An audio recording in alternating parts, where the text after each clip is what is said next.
concept with the guitar, I remember we were, you know, just sitting there.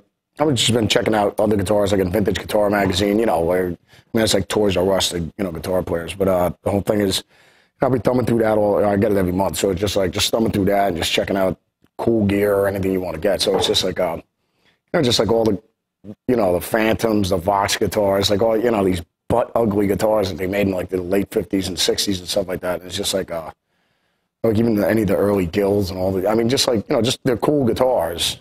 And it's just like, you know, the Bo Diddley guitar and everything like that. We were just talking about with the box and everything like that. And then, like, Billy Gibbons has the, with the Billy Bo thing, which is just god ugly, awful, you know what I mean? But that's the charm of the guitar, because it's so damn ugly, you know what I mean? But, it's just, me and my buddy were just talking about it one night, and I go, yeah, I was, like, searching through, you know, vintage guitar, like eBay or anything that you can Google nowadays to try and look for, you know, one of those guitars or something like that. So it's just, like, thumbing through it, and then I remember, a promotional item, I guess, our merch company, Bravado, gave us. Felix gives me this thing. It was the shape of a coffin, the shape of this guitar. And it had the Black Label logo on it, and then it had lollipops in it, you know, with all the song titles and stuff like that. But I was just laughing. I mean, looking at the thing, it's about like this big. I just put it down on a piece of paper and drew a neck on it, and I said, man, that'd be pretty cool if they made a guitar out of it. You know, instead of, so I'd have my own, like, Bo Diddley guitar, you know what I mean? So they ended up making the thing. I just thought it was going to be like a goof type thing when they made it. But, I mean, they did an awesome job on it. I mean, I was shocked when I got it, you know, the way it plays and everything like that. I was saying it because it almost kind of, sitting down here, it plays like an SG, but, you know, and actually pretty much it's real similar to an SG in that regard, because it has a, you know, the all mahogany body, just one piece, like on an SG.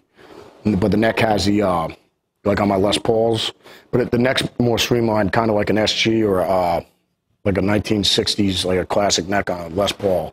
But it has an ebony fretboard with the maple neck. You know, I mean, with the back of the neck is maple, which I have on my Les Pauls, Zakk Les Pauls. But the thing plays great, though, man. I love it. With the Floyd Rose and the whole 9 yards, the whole kit and caboodle. So, and the EMGs, obviously. On mine, I always put the active ones in them. But what they did for the signature one, they end up putting the passive guys in there, you know, to give everybody the option if they want to have the passive ones or get the live ones. But, yeah, but aside of that, they did a slamming job on this.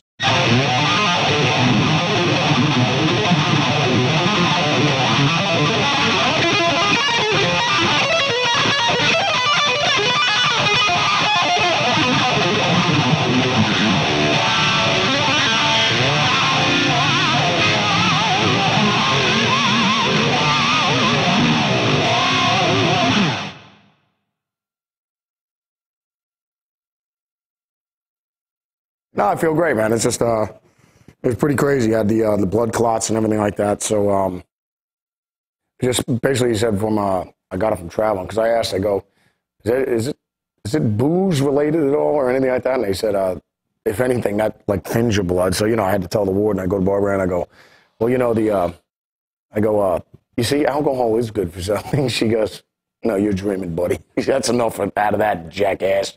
So, no, but needless to say, no, it's just from traveling. You know, I guess, you know, a lot of truck drivers get it and stuff like that. So, you know, but it was crazy because I said, you know, it's not like we're sitting there. I told my doctor, I go, it's not like I'm driving the bus. You know what I mean? So he just said, but if you're just sitting around, I go, you know, but it's just like any other musicians. If you're sitting down practicing or sitting down recording, you know, whatever, it's just like, that's pretty much how he said I got it. But, yeah, the three of them passed through my heart. And I go, what is it, kind of like a heart attack? You know, you feel like it coming on where you're like, dude, I got to get to the hospital. He goes, no, you just die right there, dude. I go, I saw three of them. That means 3 times. I should have just croaked right there. And he goes, yeah. And I go to Barb and go, there's a reason why I'm here.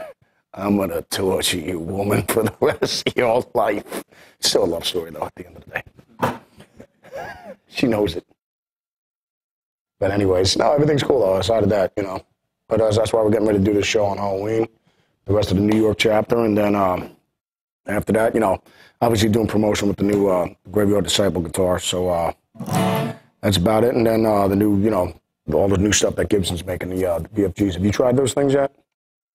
They're slamming, dude. Yeah, they're chambered and everything like that. But I mean, the necks play amazing. But it's like there's no lacquer on them, and you know, it's just like basically just the top of a Les Paul. It's just like it's killer. They did a killer job with those things too. That's about it, man. Just going out, and then I guess we're getting ready to do that Les Paul tribute show like the 18th of November. Then after that, gonna go to China, go to Japan, go to Australia, and go back to California, start working on the next Black Label album. Then the machine starts rolling once again. I mean, if you're a musician, that's what you do. You tour. Any musician is just like so. It's basically I'm just taking these blood thinners. If I got to take them for about a year, and then they check me after that, and then it's just otherwise it's just like for the rest of your life you got to take these things. So that's about it, man. So no more booze, but that's why I've switched over to heroin light, and crack cocaine. Seems to be working well with my slim girlish figure. I get to eat more junk food now, so I'm pretty happy with the results. Needless to say.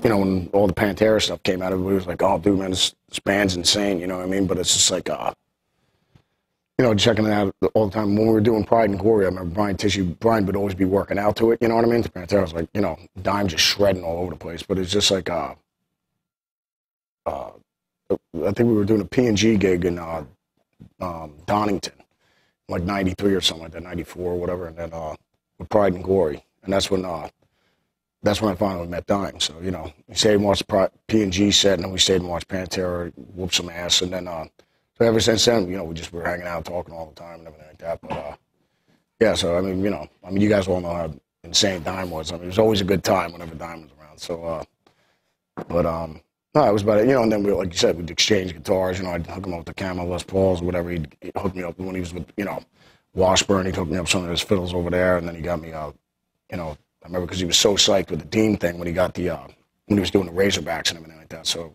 hooked me up with that sucker. I got that thing as well. I did gigs with it and everything like that. So I still got her at the house, and I jam on it all the time. But no, Dime was awesome, man. Without a doubt.